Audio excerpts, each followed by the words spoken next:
नमस्कार साथियों, Kalyani IAS academy के डिजिटल प्लेटफॉर्म पर आपका हार्दिक स्वागत है।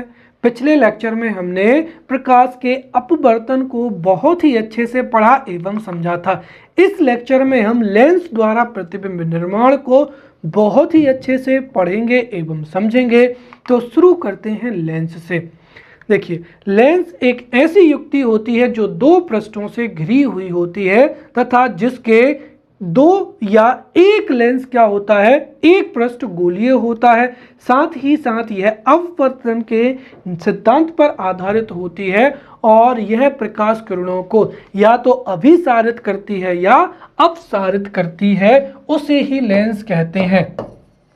अब यहाँ पर अभिसारित का मतलब ये होता है कि प्रकाश किरणों को इकट्ठा करना, राइट। और अपसारी का मतलब होता है क्या, प्रकाश किरणों को फैलाना, राइट। तो चूंकि ये प्रकाश किरणों को मोड़ देता है या फैला देता है, राइट।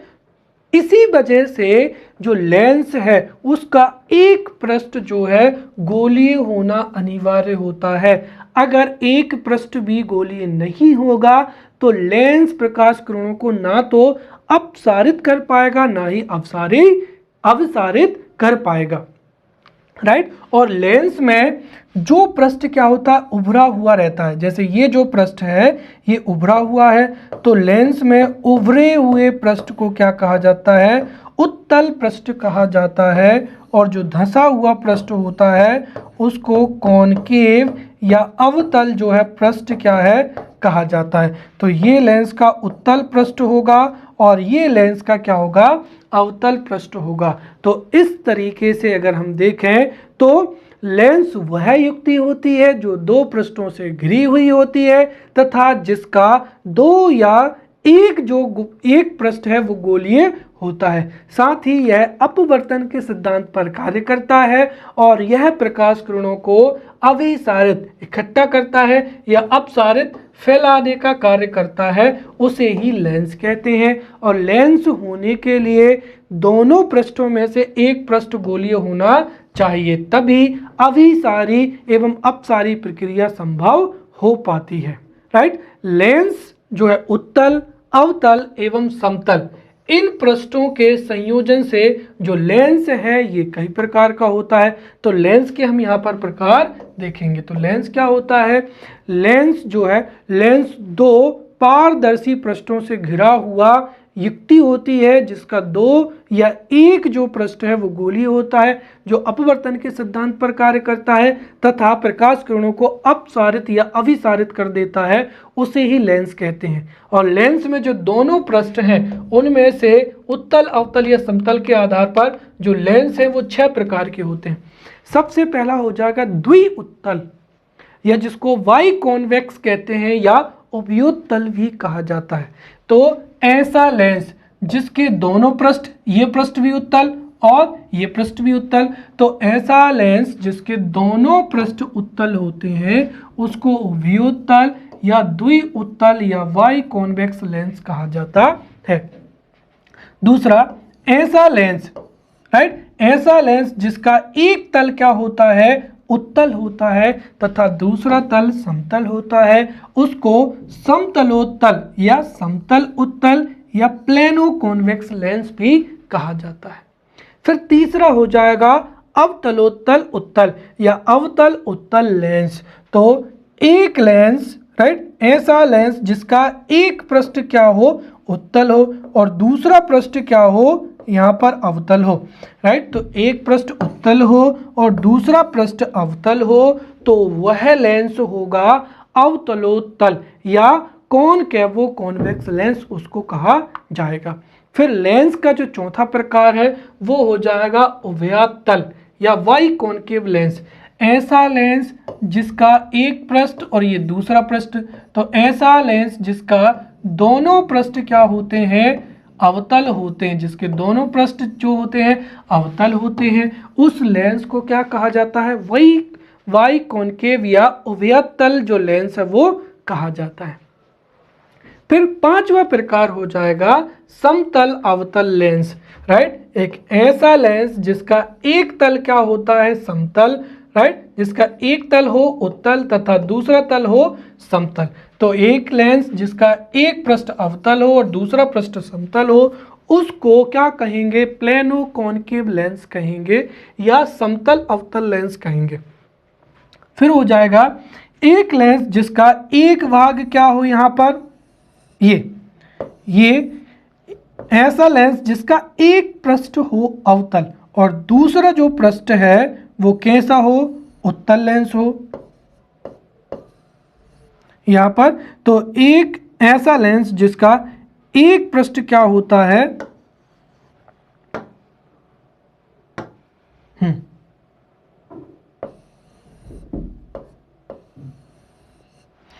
तो ऐसा लेंस जिसका एक पृष्ठ अवतल होता है दूसरा पृष्ठ उत्तल होता है उसको हम क्या कहते हैं? उत्तल अवतल या कॉन्वेक्स कॉनकेव लेंस कहा जाता है। तो ये 6 प्रकार के लेंस होते हैं। लेंस के प्रकारों में एक हो जाएगा वाई कॉनकेव जिसके दोनों पृष्ठ उत्तल होते हैं। फिर हो जाएगा प्लेनो कॉनकेव जिसका एक पृष्ठ उत्तल दूसरा प्लेन। फिर हो जाएगा कॉनकेवो कॉन्वेक्स, इसका एक पृष्ठ उत्तल और दूसरा कॉनकेव होता है। फिर तीस जो हो जाएगा चौथा वाई कॉनकेव हो जाएगा जिसके दोनों पृष्ठ अवतल होते हैं। फिर हो जाएगा यहाँ पर प्लेनो कॉनकेव जिसका एक तल या एक पृष्ठ जो है वो कॉनकेव होता है और दूसरा प्लेन होता है। फिर हो जाएगा कॉन्वेक्स कॉनकेवो जिसका एक पृष्ठ होता है अवतल और दूसरा पृष्ठ क्या होता है? उत्तल, उसको कॉन्वेक्स कॉनकेव कॉनकेव लेंस कहते हैं। तो ये थे लेंस के 6 प्रकार। अब देखिए, अब हमें लेंस से संबंधित जो शब्दावली है राइट उसको यहाँ पर पढ़ लेना चाहिए। अगर ये शब्दावली आपको अच्छे से समझ में आ जाएगी तो फिर लेंस के द्वारा बनने वाली जो विधियाँ हैं राइट, जो स्थितियाँ हैं वो आपको बहुत अच्छे से समझ में आ जाएगी। एक चीज़ और, हमारा यहाँ पर अगर हम देखें तो जो दर्पण वाला जो हमने लेक्चर पढ़ा है उससे ये जो टॉपिक है ये बहुत ही अधिक क्या है? रिलेवेंट है राइट। दर्पण द्वारा प्रतिबिंब बनने में जो कुछ भी हमने पढ़ा था वो यहाँ पर न केवल रिपीट होगा बल्कि उसके आधार पर हम यहाँ पर समझने की कोशिश करेंगे। रिपीट इन द सेंस ये नहीं कि पूरा का पूरा वही कॉपी पेस्ट होगा, हाँ सिद्धांत वही रहेगा, हमको केवल यहाँ पर कुछ चीज़ों को परिवर्तन करना पड़ेगा। तो दर्पण में हमने अवतल दर्पण पढ़ा था और हमने देखा था कि अवतल दर्पण से जो प्रतिबिंब निर्माण है वो 6 स्थितियों में होता है। साथ ही उत्तल दर्पण से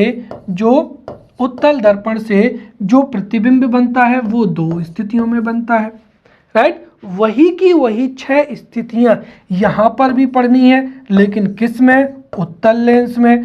तो जो अवतल दर्पण की 6 स्थितियां हैं बिल्कुल वही की वही डायग्राम या वही की वही जो स्थिति है वो किस लेंस में हम पढ़ेंगे? उत्तल लेंस द्वारा प्रतिबिंब निर्माण राइट। और जो 2 स्थितियां हमने अवतल लेंस में पढ़ी थी वही की वही जो स्थितियां हैं वो हम किस में पढ़ेंगे? यहाँ पर अवतल लेंस में पढ़ेंगे राइट। तो सीधी सी बात है, यहाँ पर जो प्रतिबिंब है उत्तल लेंस से बनने वाले प्रतिबिंब जो है वो 6 स्थितियों में बनेंगे और अवतल लेंस से जो प्रतिबिंब बनेंगे वो 2 स्थितियों में बनेंगे राइट। तो अगर आपने पुराना लेक्चर बहुत अच्छे से देखा है तो ये लेक्चर तो आपको बहुत ही अच्छे से समझ में आ जाएगा। अब केवल दर्पण जो अवतल दर्पण की जो 6 स्थितियां बनी हैं और उत्तल दर्पण की जो 6 स्थितियां हैं उसमें अंतर केवल और केवल क्या है? प्रमुख शब्दावली का है। जैसे हम वहां पर दर्पण का ध्रुव पढ़ रहे थे तो यहाँ पर दर्पण का ध्रुव की जगह पर हमको क्या पढ़ना है? प्रकाशिक केंद्र O।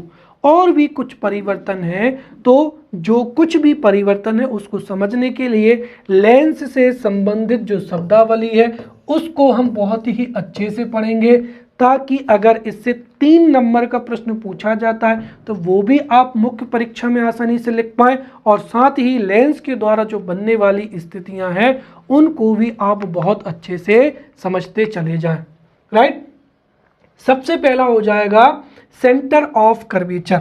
तो मैंने बताया था कि लेंस जिस गोले का क्या होता है? भाग होता है, जैसे मैंने बताया था राइट। जैसे हमने कहा कि कोई भी लेंस है लेंस का पृष्ठ जिस गोले का भाग होता है उस गोले के केंद्र को ही क्या कहते हैं, उस लेंस का सेंटर ऑफ कर्वेचर कहते हैं, राइट। तो लेंस का जो गोलीय पृष्ठ है वह जिस भी गोले का क्या होता है, भाग होता है। तो लेंस का गोलीय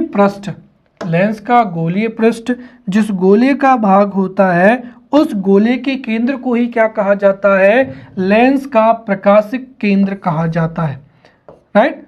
जैसे ये हो जाएगा।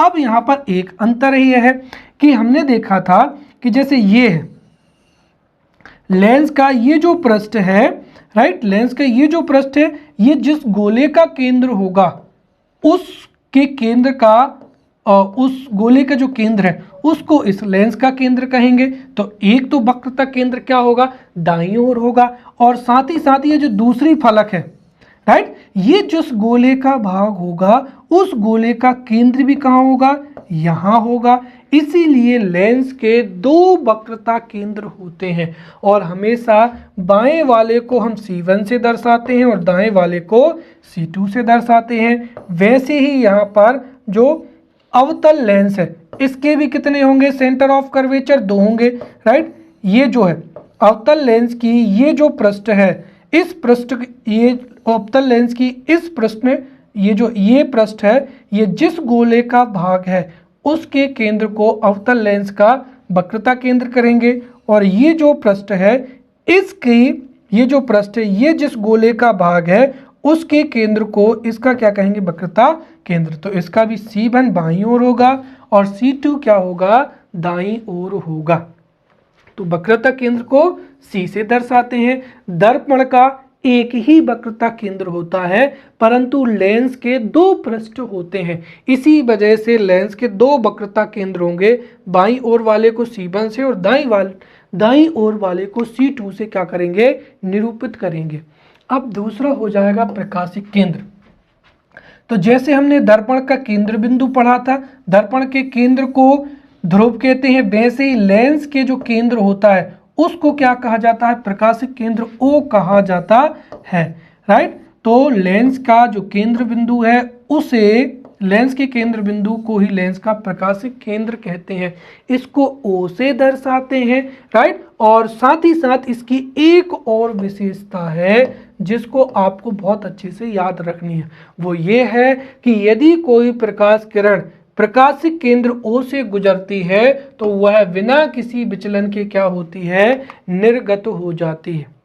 अब मुख्य अक्ष क्या होती है, तो देखिए लेंस के दोनों वक्रता केंद्र, एक बाईं तरफ और दूसरा दाईं तरफ, तो C1 एवं C2 को मिलाने वाली जो सीधी रेखा होती है उसे ही लेंस का क्या कहते हैं, मुख्य अक्ष कहते हैं, राइट। तो किसी भी लेंस के दोनों वक्रता केंद्रों को मिलाने वाली सीधी रेखा को क्या कहा जाता है, मुख्य अक्ष कहा जाता है, राइट। तो ये अवतल लेंस की जो है मुख्य अक्ष हो जाएगी, ये अवतल लेंस की मुख्य अक्ष हो जाएगी। अब हो जाएगा मुख्य फोकस। देखिए किसी भी लेंस पर जो आपतित प्रकाश किरणें होती हैं, राइट, उनके अपवर्तन के पश्चात वो जिस बिंदु पर अपसारित होती हैं, जैसे उत्तल लेंस है तो वो किसी एक बिंदु पर क्या होंगी, अपसारित होंगी। अपसारित का मतलब क्या होता है, इकट्ठा होना। तो उस बिंदु को उस लेंस का क्या कहेंगे, फोकस कहेंगे। एवं, राइट, एवं जो अवतल लेंस है उस लेंस में जिस बिंदु पर जो प्रकाश किरणें हैं वो अभिसारित होंगी तो उनको पीछे बढ़ाने पर हम क्या करेंगे, जब हम इनको पीछे बढ़ाएंगे तो हमें जहां पर ये मिलती हुई प्रतीत होंगी वो अवतल लेंस का क्या होगा, फोकस होगा। समझ में आया, राइट। तो सीधा हम कह सकते हैं कि मुख्य अक्ष के समांतर आपतित किरणें अपवर्तन के पश्चात जिस बिंदु पर अपसारित या इकट्ठी होती हैं वह उत्तल लेंस का फोकस कहलाता है, और जिस बिंदु पर अभिसारित होती हैं या फिर पीछे बढ़ाने पर मिलती हुई प्रतीत होती हैं वह अवतल लेंस का क्या कहलाएगा, मुख्य फोकस कहलाएगा, राइट। अब अगली हो जाएगी फोकस दूरी। तो हम सीधा सीधा कह सकते हैं कि प्रकाशिक केंद्र O एवं फोकस के बीच में, राइट, फोकस F, तो फोकस F तथा O के बीच की जो दूरी होती है उसे ही हम क्या कहते हैं, फोकस दूरी कहते हैं, राइट। फिर तो फोकस दूरी भी हमने यहां पर समझ ली। अच्छा, इसके साथ ही वक्रता त्रिज्या, यहां पर एक चीज समझना ये जरूरी है कि यहां पर हमें पता है, पिछले लेक्चर में हमने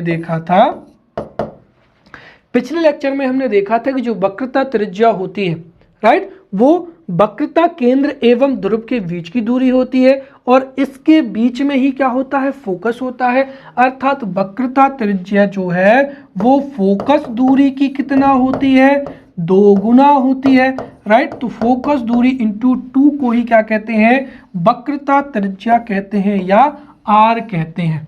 दरअसल लेंस में 2 वक्रता केंद्र होते हैं, इसीलिए कंफ्यूजन ना हो इस वजह से यहां पर जो है हम फोकस दूरी ना लिखकर आर को ही क्या लिखते हैं, 2f लिखते हैं। भाई r इंटू क्या लिख सकते हैं, 2f लिख सकते हैं। इसीलिए यहां पर लेंस में आप ध्यान रखें, लेंस में 2 तो वक्रता केंद्र होते हैं, लेकिन इनको C1 और C2 से ना लिखकर C1 को हम किससे निरूपित करते हैं, 2f1 से, और C2 की जगह पर हम लिखेंगे 2f2, राइट। तो ये जो है इसके बीच में ये हो जाएगा क्या, f2, और ये क्या हो जाएगा, f1। समझ में आया, राइट। तो ये f1 हो जाएगा और वक्रता केंद्र को C1 की जगह पर हम 2f1 लिखेंगे, ये f2 हो जाएगा और C2 की जगह 2f2 लिखेंगे। वैसे ही अवतल लेंस में भी, अवतल लेंस का ये फोकस सेकेंड हो जाएगा और वक्रता केंद्र को हम क्या लिखेंगे, 2f2 लिखेंगे, और ये C1 को हम यहाँ पर लिखेंगे 2f1 और ये क्या हो जाएगा, f1 हो जाएगा।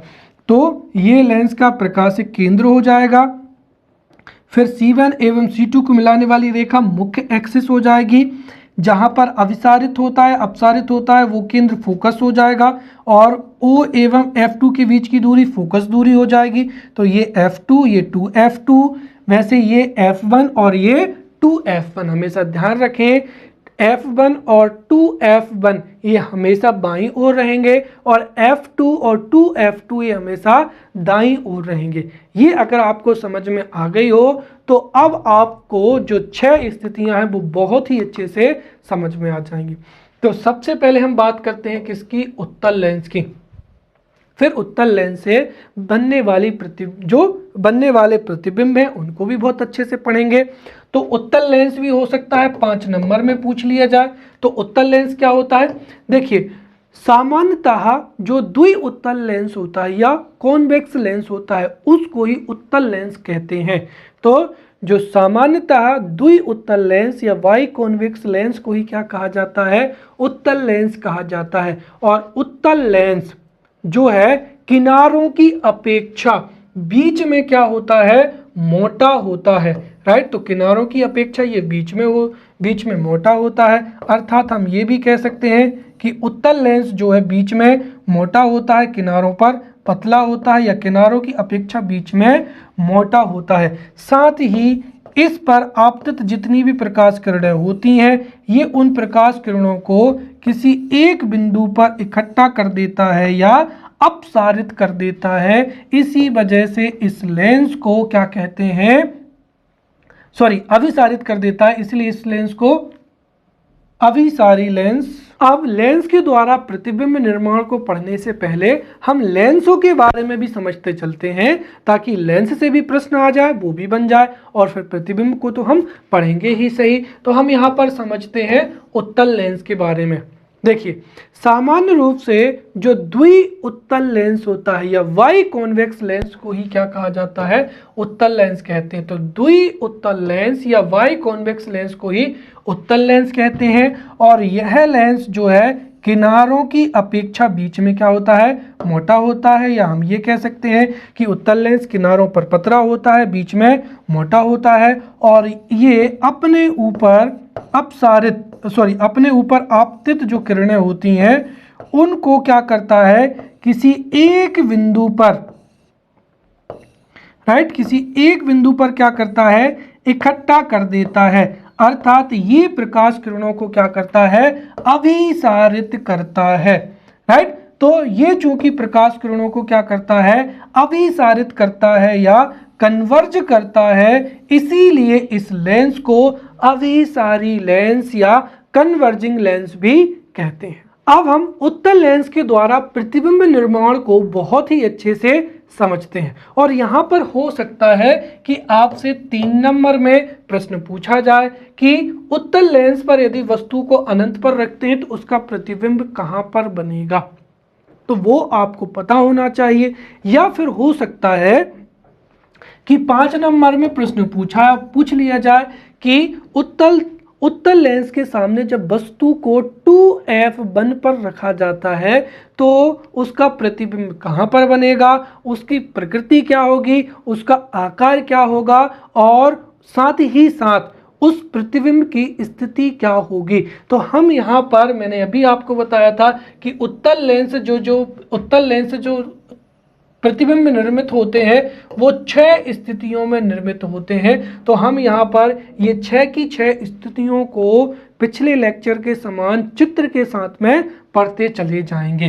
तो शुरू करते हैं पहली स्थिति। देखिए ये क्या हो जाएगा, उत्तल लेंस हो जाएगा। तो जब कोई देखिए, जब कोई वस्तु उत्तल लेंस के सामने कहाँ पर, अनंत पर रखी हुई होती है, और अनंत का मतलब क्या हुआ, बहुत दूर। तो जब कोई वस्तु उत्तल लेंस के सामने अनंत पर रखी हुई होती है तो उस पर आपतित जो सभी प्रकाश किरणें हैं वो दरअसल कहाँ पर, लेंस का जो फोकस होता है f2, तो ये हो जाएगा f1, और ये क्या हो जाएगा 2f1, और ये हो जाएगा बहुत दूर, राइट, और ये यहाँ पर हो जाएगा 2f2, और ये यहाँ पर हो जाएगा बहुत दूर। तो अगर हम देखें तो ये जो प्रकाश किरण है, राइट, ये तो ये जो प्रकाश किरण है, ये प्रकाश किरण, इस प्रकाश किरण का अपवर्तन होता है और ये f2 से होकर जाएगी, राइट, और इस प्रकाश किरण का भी अपवर्तन होता है और ये भी f2 से होकर जाएगी। तो जो प्रतिबिंब है वो कहाँ पर बनेगा, f2 पर बनेगा, राइट। तो जब वस्तु को हम अनंत पर रखते हैं तो उसका प्रतिबिंब फोकस f2 पर बनता है, जिसका आकार क्या है, बहुत ही छोटा या बिंदु के आकार का ये प्रतिबिंब बनता है। अब अगर हम बात करते हैं प्रकृति की, तो मैंने बताया था कि यदि परावर्तन या अपवर्तन के पश्चात किरणें वास्तविक रूप से मिलती हैं तो प्रतिबिंब कैसा बनता है, वास्तविक। तो यहाँ पर प्रतिबिंब कैसा बनेगा, वास्तविक, एवं कैसा बनेगा, उल्टा। ये हो गई पहली स्थिति। अब हम यहाँ पर दूसरी स्थिति को समझते हैं। देखिए, जब कोई भी वस्तु उत्तल लेंस के सामने कहाँ पर, ये हो जाएगा f1, ये हो जाएगा 2f1, और ये हो जाएगा यहाँ पर अनंत। तो अब हम यहाँ पर कह सकते हैं कि जब कोई भी वस्तु उत्तल लेंस के सामने अनंत एवं 2f के बीच में, तो इसको ऐसे भी लिखा जा सकता है, राइट, अनंत एवं 2f1 के क्या हो जाएगा, बीच में, राइट। तो जब किसी वस्तु को हम अनंत एवं 2f1 के बीच में रखते हैं या 2f1 से परे रखते हैं तो उसका जो प्रतिबिंब है वो प्रतिबिंब कहाँ पर बनेगा, इसका जो प्रतिबिंब है ये f2 एवं 2f1 के बीच में बनेगा, राइट। और इस प्रतिबिंब को बनाने का तरीका अगर आप समझें तो देखिए, तरीका मैटर है, तरीका यहाँ पर बहुत ज़रूरी है, अदरवाइज आप कई बार भी अगर डायग्राम बनाने की कोशिश करेंगे तो वो कंफ्यूज हो जाएंगे। तो यहाँ पर सबसे पहले ये वस्तु को रख लें आप, राइट, और यहाँ पर एक क्या रख लें, वस्तु। अब हमें इन तीनों की जो निब है वो मिला देनी है। तो इस तरीके से एक ये और इस तरीके से देखिए, तो जब किसी वस्तु को हम 2f से परे रखते हैं या अनंत एवं 2f1 के बीच में रखते हैं तो जो मुख्य अक्ष के समांतर जो भी प्रकाश किरण है, राइट, वो हमेशा कहाँ से होकर जाएगी, फोकस से होकर जाएगी। तो ये F2 से होकर प्रकाश किरण जाएगी। और जो प्रकाश किरण जो है अगर कहाँ से जाती है, प्रकाशिक केंद्र से, तो मैंने बताया था कि प्रकाशिक केंद्र से जाने वाली किरण बिना विचलन के सीधी निकल जाती है। तो ये इसकी डायरेक्शन हो जाएगी। और ये दोनों किरणें कहाँ पर मिल रही हैं, F2 एवं 2F1 के बीच में मिल रही हैं। तो जब वस्तु को 2F से परे रखेंगे तो उसका प्रतिबिंब F2 एवं 2F2 के बीच में बनेगा। प्रतिबिंब कैसा होगा, छोटा होगा। वास्तविक रूप से किरणें मिल रही हैं, अपवर्तित किरणें, इसीलिए वास्तविक होगा। और कैसा बनेगा, उल्टा बनेगा, राइट। अब आ जाती है हमारी तीसरी स्थिति, जो कि बहुत इंपॉर्टेंट भी है। तीसरी स्थिति में कौन सी हो जाएगी, अगर हम बात करते हैं दर्पण की, तो दर्पण की कौन सी हो जाएगी, वक्रता केंद्र वाली। और अगर आप लेंस की बात करोगे तो कौन सी, 2F2 पर, राइट। तो जब किसी वस्तु को कहां पर रखा जाता है, 2F1 पर रखा जाता है, राइट। तो हम वस्तु को जितनी बड़ी रखते हैं उसका प्रतिबिंब उतना ही बड़ा प्राप्त होता है, राइट। एक तो इस तरीके से सीधी रेखा हो जाएगी और दूसरी कहां पर जाएगी, यहां पर इस तल के मुख्य अक्ष के समांतर, जो कि फोकस से होती हुई, राइट, इस तरीके से निकल जाएगी। तो ये हमारा डायग्राम भी बन गया। तो जब प्रकाश किरण मुख्य अक्ष के समांतर जाएगी तो वो फोकस F2 से होती हुई क्या हो जाएगी, अपवर्तित हो जाएगी। और जो प्रकाश किरण O से होकर जाएगी वो बगैर विचलन के क्या होगी, सीधे निकल जाएगी। और यहाँ पर वस्तु के बराबर ही प्रतिबिंब बनेगा। तो ध्यान रहे, जब वस्तु को उत्तल लेंस के सामने F2F1 पर रखते हैं तो उसका प्रतिबिंब 2F2 पर बनता है। वस्तु के समान आकार का बनेगा, कैसा बनेगा, वास्तविक बनेगा और उल्टा बनेगा, राइट। अब आ जाती है चौथी स्थिति। देखिए, जब किसी वस्तु को, अब आप इतना समझ गए होंगे कि जब हम किसी वस्तु को, राइट, जब किसी वस्तु को हम उत्तल लेंस के जितना पास लेकर आएंगे तो उसका जो प्रतिबिंब है वो 2F2 से दूर होता चला जाएगा। और साथ ही साथ उसका जो आकार है वो भी क्या होगा, बढ़ता चला जाएगा, राइट। जब हमने अनंत पर रखा था तो प्रतिबिंब कहां पर बना था, F2 पर बना था, राइट। अब हम जो वस्तु है, राइट, फिर जब हमने वस्तु को 2F से परे रखा तो प्रतिबिंब बना F2 एवं 2F के बीच में। और जब 2F1 पर रखा तो प्रतिबिंब बना 2F2 पर। अब अगर हम 2F1 और F1 के बीच में रखेंगे तो इसका प्रतिबिंब कहां पर बनेगा, यहां पर 2F2 से बड़े बनेगा, राइट। तो एक तो जो रेखा है वो इस तरीके से यहां पर जो है सीधी निकल जाएगी, राइट।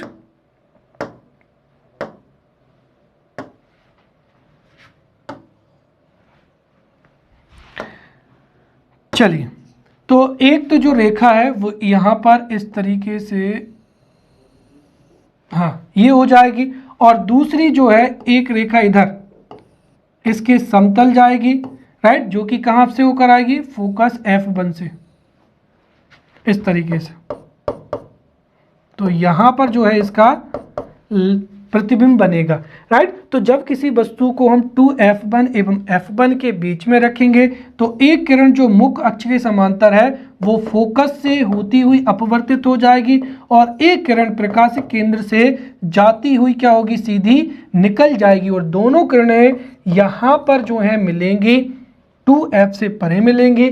तो जब किसी वस्तु को 2F1 एवं F1 के बीच में रखते हैं तो उसका प्रतिबिंब 2F2 से परे बनता है। और यहाँ पर प्रतिबिंब का आकार क्या होगा, बड़ा बनेगा, वास्तविक बनेगा और कैसा बनेगा, उल्टा बनेगा।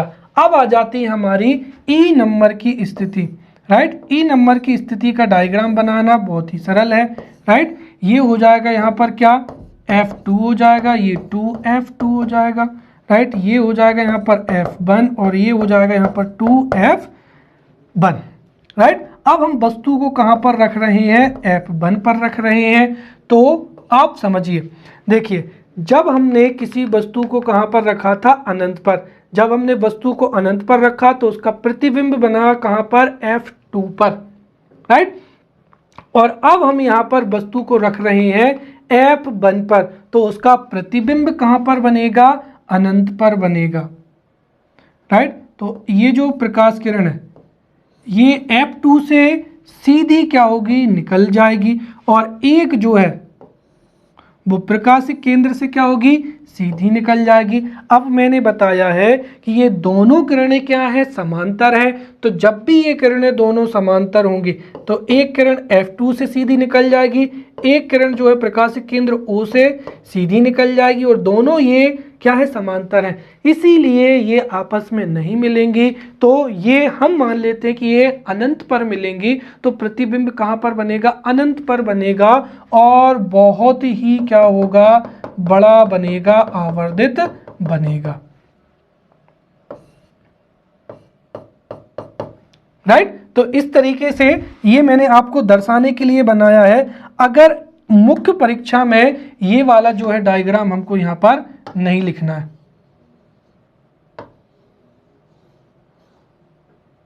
राइट। तो इस तरीके से अगर हम देखें तो हमारी पांचवी स्थिति भी हमने समझ ली है कि जब किसी वस्तु को हम F1 पर रखते हैं तो वो अनंत पर उसका प्रतिबिंब बनता है, राइट। अब छठवीं स्थिति हो जाएगी, और छठवीं स्थिति में हम वस्तु को कहां पर रखेंगे, F1 एवं क्या हो जाएगा, अनंत के बीच में रखेंगे। तो जैसे ये हो जाएगा प्रकाशिक केंद्र, ये F1 हो जाएगा, राइट, और ये क्या हो जाएगा, यहाँ पर 2F1 हो जाएगा। तो अब हम वस्तु को कहाँ पर रख रहे हैं, F1 एवं अनंत के बीच में रख रहे हैं। ये इस तरफ हो जाएगा F2 और ये क्या हो जाएगा, 2F2 हो जाएगा।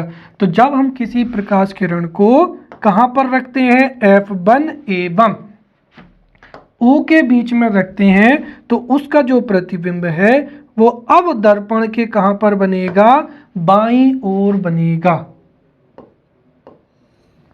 एक ये हो जाएगा और एक यहां पर जस्ट बिल्कुल ये इस तरीके से जो दोनों किरणें हैं वो निकल जाएंगी। देखिए जो किरण मुख्य अक्ष के समांतर जाएगी वो तो क्या होगी, फोकस F2 से होकर ही अपवर्तन होगा उसका, राइट। और जो प्रकाशिक केंद्र से जो किरण जाएगी वह है क्या होगी, बगैर विचलन के सीधे निकल जाएगी। अब मुझे ये बताएगी ये कि क्या ये दोनों किरणें कभी भी इधर मिल सकती हैं, नहीं मिल सकती हैं, इसीलिए यहाँ पर तो प्रतिबिंब नहीं बनेगा। लेकिन अगर हम इन किरणों को इधर थोड़ा थोड़ा क्या करते हैं, पीछे की ओर बढ़ाते हैं, राइट, तो ये किरणें पीछे की ओर क्या होती हैं, मिलती हुई प्रतीत होती हैं, राइट। और ये यहाँ पर क्या है, मिलती हुई प्रतीत हो रही हैं। तो यहाँ पर जो प्रतिबिंब बनेगा बाईं ओर बनेगा। तो ये छठवीं स्थिति हमने देखी थी कि अवतल दर्पण में भी चेंज हो जाती है, और वैसे ही यहाँ पर जब हम किसी वस्तु को फोकस F1 एवं O के बीच में रखते हैं तो उसका प्रतिबिंब अब दाईं ओर ना बन के किस ओर बनता है, बाईं ओर बनता है, राइट। तो लेंस के जिस ओर वस्तु है उसी ओर वस्तु का क्या बनेगा, प्रतिबिंब बनेगा, राइट। वस्तु का जो आकार है उससे बड़ा बनेगा, साथ ही उसकी प्रकृति भी अब क्या होगी, चेंज हो जाएगी। अभी तक जो प्रतिबिंब थे वो वास्तविक थे, लेकिन अब जो प्रतिबिंब है वो किरणों को पीछे बढ़ाने पर बन रहा है, अर्थात आभासी बन रहा है और सीधा बन रहा है। बिल्कुल सीधा लॉजिक है। जैसे जैसे, राइट, जैसे जैसे आप अवतल दर्पण, राइट, सॉरी उत्तल लेंस, तो जब कोई वस्तु उत्तल लेंस से बहुत दूर होती है तो उसका प्रतिबिंब कहां पर बनेगा, फोकस F1 पर बनेगा, राइट। और जैसे जैसे आप वस्तु को लेंस के समीप लेकर आएंगे उसका प्रतिबिंब F2 से दूर होता चला जाएगा, उसका आकार बढ़ता चला जाएगा, राइट। तो जब अनंत पर थी, जब वस्तु अनंत पर है तो प्रतिबिंब बना फोकस F2 पर। फिर जब हम वस्तु को कहां पर, अनंत एवं 2f1 के बीच में लेके आए तो प्रतिबिंब बना f2 एवं 2f1 के बीच में। वस्तु से छोटा प्रतिबिंब बना वास्तविक एवं उल्टा। जब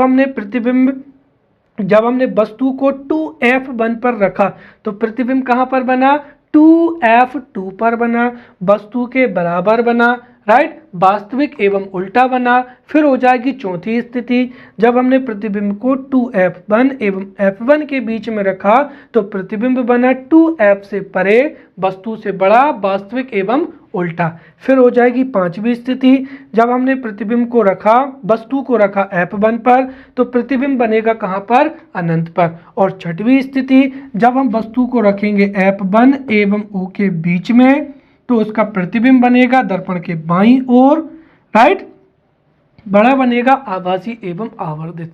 तो अब यदि आपसे 11 नंबर का प्रश्न पूछा जाए या 5 नंबर का प्रश्न पूछा जाए और आप इस तरीके से अगर जो है मुख्य परीक्षा में डायग्राम बनाते हैं तो आपको मैक्सिमम मार्क्स जो है वो मिलेंगे, राइट। अब हम यहाँ पर जो अगला लेंस है वो पढ़ते हैं और वो कौन सा हो जाएगा, अवतल लेंस हो जाएगा। सामान्य रूप से जो द्वि अवतल होता है, राइट, या वाई कॉनकेव होता है तो द्वि अवतल या वाई कॉनकेव को ही क्या कहा जाता है, अवतल लेंस कहा जाता है। यह लेंस जो है वो बीच की अपेक्षा किनारों पर क्या होता है, मोटा होता है। तो हम ये कह सकते हैं कि ये लेंस किनारों पर मोटा होता है तथा बीच में से पतला होता है। साथ ही यह अपने ऊपर आपतित किरणों को क्या करता है, अपसारित कर देता है, अर्थात उनको फैला देता है, राइट। इसीलिए इसकी जो प्रकृति है वो अपसारी होती है और इस वजह से इसको अपसारी या डाइवर्जिंग लेंस भी कहा जाता है।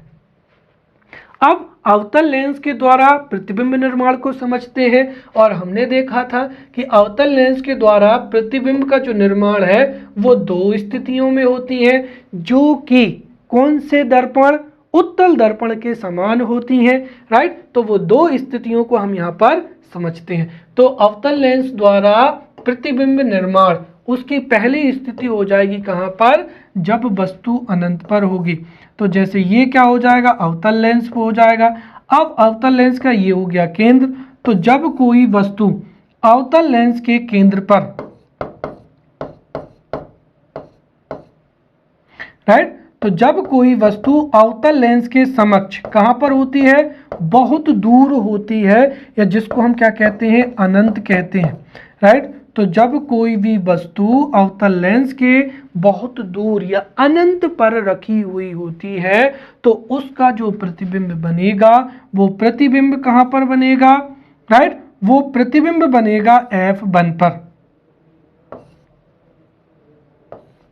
देखिए जैसे जैसे जो वस्तु है, ये जो प्रकाश किरणें हैं जब मुख्य अक्ष के समांतर लेंस पर आपतित होंगी तो ये प्रकाश किरण इस दिशा में फैल जाएगी, ये प्रकाश किरण इस दिशा में फैल जाएगी। अब मुझे बताइए क्या ये दोनों किरणें आपस में मिल सकती हैं, क्या नहीं मिल सकती हैं। लेकिन यदि इन किरणों को हम पीछे की ओर बढ़ाएं तो ये f1 पर मिलती हुई प्रतीत होंगी, अर्थात ये इस तरीके से और ये यहाँ पर इस तरीके से। तो ये दोनों किरणें कहां पर हैं, f1 पर मिलती हुई प्रतीत हो रही है। तो जब वस्तु अनंत पर होगी तो उसका प्रतिबिंब कहां पर, f1 पर ही बनेगा, बाईं ओर ही बनेगा। चूंकि ये बिंदु आकार का है तो अत्यधिक छोटा या बिंदु आकार का बनेगा। साथ ही इसमें वास्तविक रूप से तो किरणें नहीं मिल रही, उनको पीछे बढ़ा रहे तब बन रही, इसीलिए ये आभासी होगा और सीधा होगा। अब समझिए, मैंने पिछली क्लास में भी आपको बताया था कि उत्तल लेंस में या यहाँ पर उत्तल दर्पण में या अवतल लेंस में दो स्थितियां क्यों बनती हैं, क्यों, क्योंकि आप समझो, अब जैसे जैसे आप वस्तु को पास लेकर आओगे तो यहाँ पर ये एंगल बढ़ेगा और ये किरणें क्या होंगी, और ज्यादा जो है फैलती चली जाएंगी। भाई जितनी वस्तु पास आएगी किरणें और ज्यादा फैलती चली जाएंगी। इसका मतलब ये है कि प्रतिबिंब हमेशा f1 एवं o के बीच में ही बनेगा, राइट। इसीलिए दूसरी स्थिति हम मान लेते हैं कि अब वस्तु को अनंत एवं राइट। अनंत एवं प्रकाशिक केंद्र O के बीच में हम कहीं पर भी रख दें, उसका जो प्रतिबिंब है वो कहां पर बनेगा, F1 है, राइट, और प्रकाशिक केंद्र O है उसके बीच में ही बनेगा। तो जैसे हम मान लेते हैं कि अब हमने यहां पर वस्तु को यहां पर रखा, ये वस्तु की हो गई लंबाई, तो इससे जाने वाली एक जो प्रकाश किरण है,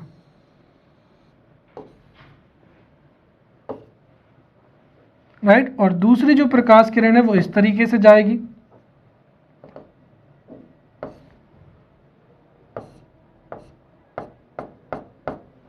चलिए अब देखिए इसका डायग्राम कैसे बनाएंगे हम, यहां पर दरअसल देखें तो देखिए ये हो जाएगा अवतल लेंस। अब अवतल लेंस में एक प्रकाश किरण, अब जो वस्तु है हम उसको अनंत से लेकर O के बीच में कहीं पर भी रख दें, जैसे हमने यहां पर रख दी, तो जो मुख्य अक्ष के समांतर किरण है वो तो इस दिशा में क्या होगी, उसका अपवर्तन हो जाएगा, राइट, और जिसको अगर हम पीछे की ओर बढ़ाएं तो वो फोकस F1 से क्या होगी, जाती हुई प्रतीत होगी, और दूसरी जो प्रकाश किरण है वो लेंस के प्रकाशिक केंद्र O से सीधी क्या होगी, निकल जाएगी। अब इसकी दिशा भी है, तो अगर हम इसको भी थोड़ा पीछे की ओर बढ़ाते हैं तो यहां पर जो है वस्तु का क्या है, प्रतिबिंब बन रहा है, राइट। अर्थात यहां पर सीधी सी बात है कि जो वस्तु का प्रतिबिंब है वो F1 एवं O के बीच में ही बनेगा, वस्तु से छोटा बनेगा, आभासी बनेगा, और कैसा बनेगा, सीधा बनेगा, राइट। तो केवल दो स्थितियां, जब अनंत पर है तो प्रतिबिंब बनेगा फोकस F1 पर, बिंदु के आकार का, आभासी बनेगा और सीधा बनेगा। दूसरी स्थिति में आप वस्तु को कहीं पर भी रख लो, राइट, आप अनंत एवं O के बीच में कहीं पर भी रखेंगे तो उसका प्रतिबिंब हमेशा F1 और O के बीच में ही बनेगा, दर्पण के बाईं ओर ही बनेगा, वस्तु से छोटा बनेगा, आभासी बनेगा और सीधा बनेगा। तो ये हमने यहाँ पर चाहे दर्पण हो चाहे लेंस हो, उनसे बनने वाले प्रतिबिंबों की सभी स्थितियों को बहुत अच्छे से समझ लिया है, राइट। अब हम यहाँ पर जैसे हमने दर्पण सूत्र देखा था वैसे ही हम यहाँ पर लेंस सूत्र भी देखेंगे, राइट। तो लेंस सूत्र क्या होता है, देखिए लेंस के प्रकाशिक केंद्र, राइट, लेंस के प्रकाशिक केंद्र O से वस्तु को हम जितनी दूर रखते हैं उस दूरी को दर्शाते हैं U से, राइट, और लेंस के प्रकाशिक केंद्र से प्रतिबिंब जितनी दूर बनता है उसको दर्शाते हैं V से, और यदि लेंस की फोकस दूरी F है तो लेंस सूत्र होता है 1 = 1/f इक्वल्स टू क्या हो जाएगा, 1/v माइनस का क्या होता है, 1/u। ध्यान रखें दर्पण सूत्र में जो है अंतर केवल और केवल साइन का होता है, दर्पण सूत्र 1/f equals to 1/v plus का 1/u, लेकिन लेंस सूत्र में 1/f equals to 1/v minus का 1/u, राइट। अब हम समझते हैं लेंस का आवर्धन। देखिए लेंस के आवर्धन से तात्पर्य है कि लेंस के द्वारा वस्तु का प्रतिबिंब या बिंब का प्रतिबिंब कितना बड़ा या छोटा बनाया गया है। तो लेंस के द्वारा प्रतिबिंब के आकार को ही क्या कहते हैं, लेंस का आवर्धन कहते हैं। या किसी लेंस ने बिंब की आकार में या वस्तु के आकार की तुलना में प्रतिबिंब कितना बड़ा बनाया है उसको ही क्या कहा जाता है, लेंस का आवर्धन कहते हैं, और इसको m से निरूपित करते हैं। और m बराबर होता है यहाँ पर, m बराबर क्या हो जाएगा, प्रतिबिंब की ऊंचाई, राइट, जिसको किससे दर्शाते हैं, h डैश से, बटी हो जाएगा यहाँ पर बिंब, ध्यान रखें बिंब या वस्तु की ऊंचाई जिसको किससे दर्शाते हैं, h से दर्शाते हैं। तो m बराबर होता है h डैश अपॉन h, और सीधी सी बात है यदि m बराबर 1 है तो वस्तु के बराबर ही प्रतिबिंब है।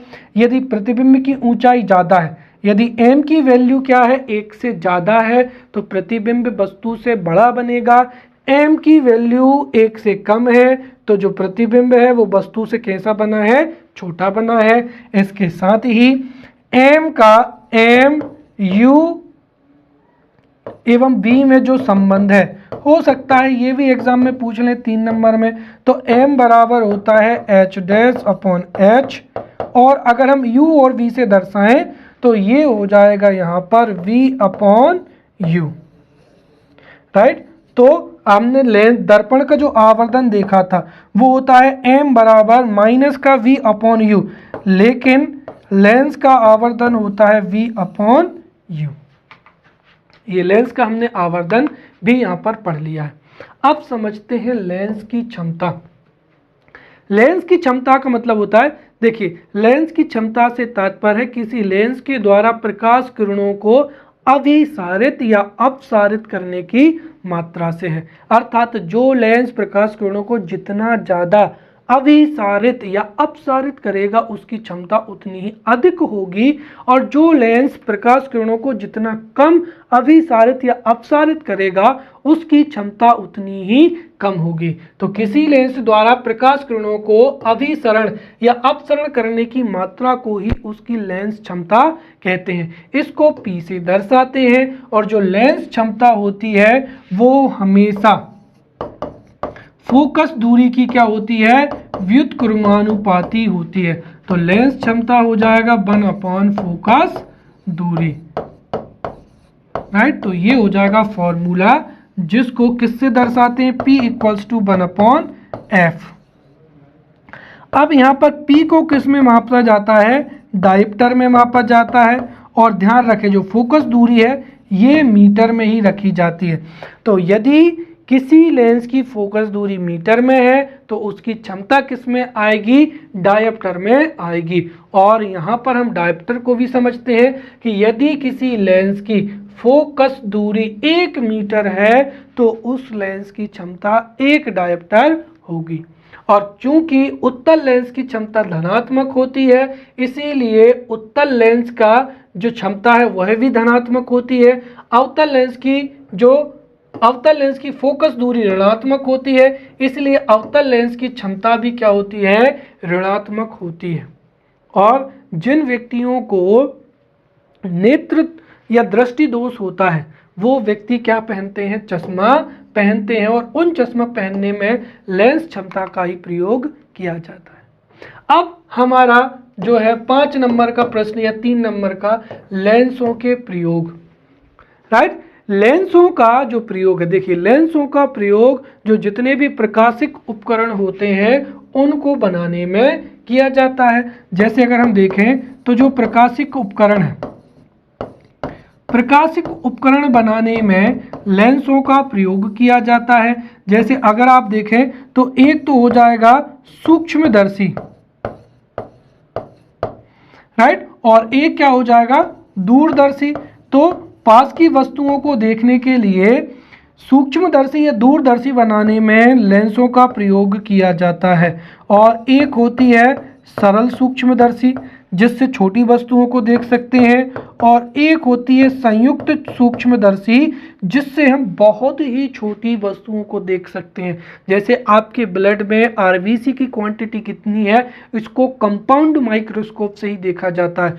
तो जो सरल सूक्ष्मदर्शी है या संयुक्त सूक्ष्मदर्शी है उसमें भी लेंस का ही प्रयोग होता है। साथ ही साथ दूरदर्शी में भी वो पार्थिव दूरदर्शी है, राइट, जिससे आप पृथ्वी पर किसी भी वस्तु को देख सकते हैं, या फिर क्या है खगोलीय दूरदर्शी है जिससे आप अंतरिक्ष में स्थित किसी भी वस्तु को देख सकते हैं, या क्या हो जाएगी गैलीलियो, राइट। तो जितनी भी पार्थिव दूरदर्शी, खगोलीय दूरदर्शी जिसको एस्ट्रोनॉमिकल टेलीस्कोप भी कहते हैं या गैलीलियो टेलीस्कोप, इन सभी प्रकाशिक उपकरणों में लेंसों का प्रयोग किया जाता है। तो चाहे वो दूरबीन हो, चाहे वो सूक्ष्मदर्शी हो या चश्मा हो, इन सब में लेंसों का प्रयोग किया जाता है।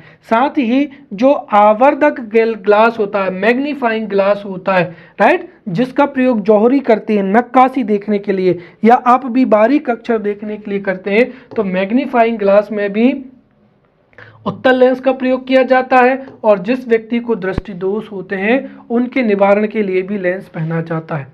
तो अब हम यहाँ पर जो है 5 नंबर का प्रश्न पढ़ेंगे कि दृष्टि दोष क्या होते हैं, इनका निवारण कैसे होता है, राइट। या 11 नंबर का प्रश्न पूछा जा सकता है कि दृष्टि दोष कौन कौन से होते हैं और उनका निवारण किस तरीके से किया जाता है, उसको समझाइए। तो यहाँ पर हम दृष्टि दोष को समझते हैं। देखिए, हमारी जो आंख है, मनुष्य की जो आंख है या ह्यूमन आई है, ये एक उत्तल लेंस की भांति कार्य करती है। तो मनुष्य की आंख है, ये उत्तल लेंस की कार्य करती है, और मनुष्य की जो दोनों आंखें हैं, इनके सामने अगर 25 सेंटीमीटर की दूरी पर किसी वस्तु को रखा जाता है तो हम उसको स्पष्ट रूप से देख सकते हैं बगैर किसी तनाव के। तो यहाँ पर दृष्टि पटल पर जो स्पष्ट दर्शन की न्यूनतम दूरी होती है वो कितनी होती है, 25 सेंटीमीटर। अब कुछ लोग कहेंगे सर हम तो इतने पास में रख लेते फिर भी वस्तु दिखाई देती, लेकिन आप 5 मिनट रख के देखो आपकी आंखें बिल्कुल दर्द करने लगेंगी। तो कहने का मतलब ये हो कि स्पष्ट दृष्टि की न्यूनतम दूरी का मतलब 25 सेंटीमीटर पर वस्तु को आप 24 घंटे भी देख सकते हैं, आपकी आंखों में कोई भी तनाव नहीं होगा। तो स्पष्ट दृष्टि की जो न्यूनतम दूरी है वो है 25 सेंटीमीटर, राइट। तो पहली चीज ये है कि हमारी आंख जो है वो उत्तल लेंस की तरह कार्य करती है, और आंख के सामने अगर 25 सेंटीमीटर किसी वस्तु को रखा जाए तो उसका स्पष्ट प्रतिबिंब हमारे जो है आंख के दृष्टि पटल पर बनता है। कहाँ पर, दृष्टि पटल पर बनता है। और दृष्टि पटल पर जो प्रतिबिंब बनता है वो हमेशा कैसा बनता है, उल्टा बनता है और वस्तु से छोटा बनेगा। तो यहाँ पर 3 चीजें याद रखें। मनुष्य की आंख से जो प्रतिबिंब बनता है वो कैसा बनता है, उल्टा बनता है। साथ ही कैसा बनता है, वास्तविक। तो उल्टा एवं वास्तविक आंख के द्वारा प्रतिबिंब बनता है, जिसका आकार हमेशा वस्तु से क्या होता है, छोटा होता है। और स्थिति क्या होती है, दृष्टि पटल या रेटिना पर होती है। तो जब किसी भी वस्तु का प्रतिबिंब दृष्टि पटल पर बनता है तो हमें वह वस्तु स्पष्ट रूप से दिखाई देती है। अगर किसी वजह से प्रतिबिंब दृष्टि पटल पर नहीं बन रहा है तो हमें वह वस्तु स्पष्ट ना दिखाई देकर धुंधली दिखाई देने लगती है, जिसको ही दृष्टि दोष कहते हैं। और मुख्य रूप से 3 दृष्टि दोष हैं जिसको हम पढ़ेंगे। सबसे पहला हो जाएगा दूर दृष्टि दोष, या जिसको लॉन्ग साइटेडनेस या हाइप्रोपिया भी कहा जाता है। तो दूर दृष्टि दोष को हाइप्रोपिया भी कहा जाता है। और दूर दृष्टि दोष वह दृष्टि दोष होता है जिसमें व्यक्ति को दूर की वस्तुएं तो स्पष्ट दिखाई देती हैं। देखिए, नाम है दूर दृष्टि दोष, लेकिन इसमें दूर दृष्टि दोष में व्यक्ति को दूर स्थित वस्तुएं तो स्पष्ट रूप से दिखाई देते हैं, परंतु पास की वस्तुएं स्पष्ट नहीं दिखाई देती हैं या धुंधली दिखाई देती हैं। उस रोग को ही क्या कहा जाता है, दूर दृष्टि दोष कहा जाता है। और इस दृष्टि दोष में जो प्रतिबिंब होता है वो दरअसल क्या होता है, वस्तु के जो दृष्टि पटल होता है, दृष्टि पटल के पीछे ही क्या होता है, जो प्रतिबिंब होता है वो पीछे बनता है, राइट। और पीछे बनने के कारण ही जो प्रतिबिंब है ये, तो देखिए दूर दृष्टि दोष में दरअसल जो वस्तुएं हैं उनका प्रतिबिंब रेटिना के क्या बनता है, पीछे बनता है। यही कारण है कि दूर की वस्तुएं तो स्पष्ट दिखाई देती हैं परंतु पास की वस्तुएं स्पष्ट दिखाई नहीं देती हैं। और इसके निवारण के लिए हमें यहाँ पर एक ऐसा लेंस चाहिए जो कि प्रकाश किरणों को क्या कर दे, इकट्ठा कर दे। और इसके लिए कौन सा लेंस होता है, उत्तल लेंस का प्रयोग करते हैं। तो उत्तल लेंस क्या करता है, प्रकाश किरणों को अपसारित कर देता है या किसी एक बिंदु पर इकट्ठा कर देता है। इसीलिए यह प्रकाश किरणों को क्या करेगा, दृष्टि पटल पर ले जाकर उसका प्रतिबिंब बना देगा, जिससे वस्तुएं हमको स्पष्ट रूप से दिखाई देने लगती हैं। दूसरा रोग यहाँ पर हो जाएगा निकट दृष्टि दोष, या जिसको शॉर्ट साइटेडनेस भी कहते हैं। तो जो निकट दृष्टि दोष है उसको मायोपिया भी कहा जाता है। और यह वह दृष्टि दोष होता है जिसमें निकट कांत को स्पष्ट दिखाई देता है परंतु व्यक्ति को दूर स्थित वस्तुएं अस्पष्ट दिखाई देती हैं। इसका कारण ये है कि इसमें जो प्रतिबिंब है वो आंख के क्या बनता है, पहले ही बन जाता है। और आंख के पहले ही प्रतिबिंब बन जाने के कारण ही क्या होता है कि जो निकट की वस्तुएं हैं, राइट, निकट की वस्तुएं तो स्पष्ट रूप से दिखाई दे जाती हैं, परंतु जो दूर की वस्तुएं हैं वो स्पष्ट रूप से दिखाई नहीं देती हैं। अब इसमें जो प्रतिबिंब है ये हमारे दृष्टिपटल के पहले ही बन जाता है, तो दृष्टिपटल के पहले ही बन जाता है, इस वजह से दूर स्थित वस्तुएं जो है वो स्पष्ट दिखाई नहीं देती। इसके निवारण के लिए हमें एक ऐसा लेंस चाहिए जो लेंस क्या करे, प्रकाश किरणों को फैला दे, और वो लेंस कौन सा है, अवतल लेंस हो जाएगा, राइट। तो जैसे ही हम यहाँ पर आंखों के सामने अवतल लेंस को रखते हैं या चश्मा पहनते हैं, ये प्रकाश किरणों को क्या करता है, फैला देता है, और फैला देगा तो ये जो अब प्रतिबिंब है ये दृष्टिपटल पर जाकर बनने लगेगा, जिससे वस्तुएं हमको स्पष्ट रूप से दिखाई देने लगेंगी। फिर हो जाएगा जरा दृष्टि दोष।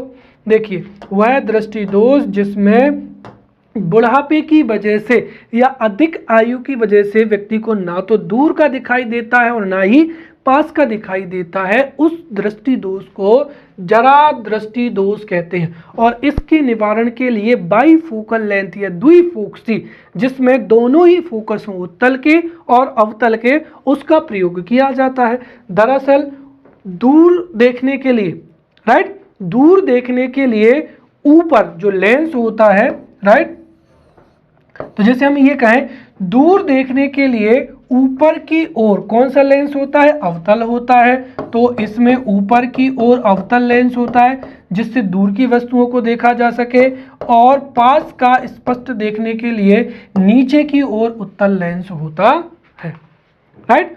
अब ये दृष्टि दोष भी हमने पढ़ लिए हैं। अब एक आखिरी चीज जो बची है वो है दृष्टि निर्बाधता या परसिस्टेंस ऑफ विजन। जो भी हम वस्तुएं देखते हैं उसका प्रतिबिंब हमारे, राइट, जो भी वस्तु हम देखते हैं उसका प्रतिबिंब हमारे दृष्टिपटल पर कैसा बनता है, उल्टा बनता है। परंतु हमारी जो ऑप्टिकल नर्व है, राइट, ऑप्टिकल जो नर्व है वो इस इमेज को जब तक हमारे मस्तिष्क में ले जाती है तो यह प्रतिबिंब कैसा हो जाता है, सीधा हो जाता है, राइट। तो हमारे दृष्टिपटल पर प्रतिबिंब उल्टा बनता है, परंतु जब तक वो इमेज हमारे दिमाग में, हमारे मस्तिष्क तक पहुंचती है, ऑप्टिकल फाइबर उसको सीधा कर देती है। इस वजह से हमें वस्तुएं दिखाई देती हैं, और जिस भी वस्तु को हम देखते हैं उसका इमेज हमारे मस्तिष्क में 1/16 सेकेंड तक क्या होता है, स्थिर होता है, राइट। अगर 1/16 सेकेंड के कम समय में भी अगर हम प्रतिबिंब को बदलेंगे तो हमें कोई भी प्रतिबिंब जो है चलता हुआ प्रतीत होगा। यही कारण है कि सिनेमा देखने के लिए 24 फ्रेम प्रति सेकंड का इस्तेमाल किया जाता है। तो जब 24 प्रतिबिंब हमारी आंखों के सामने से निकल जाते हैं तो हमको प्रतिबिंब जो है वो चलता हुआ प्रतीत होता है, राइट। इसके साथ ही हमने यहाँ पर प्रकाश का टॉपिक बहुत अच्छे से पढ़ लिया है। अगले लेक्चर में मिलते हैं, तब तक के लिए धन्यवाद।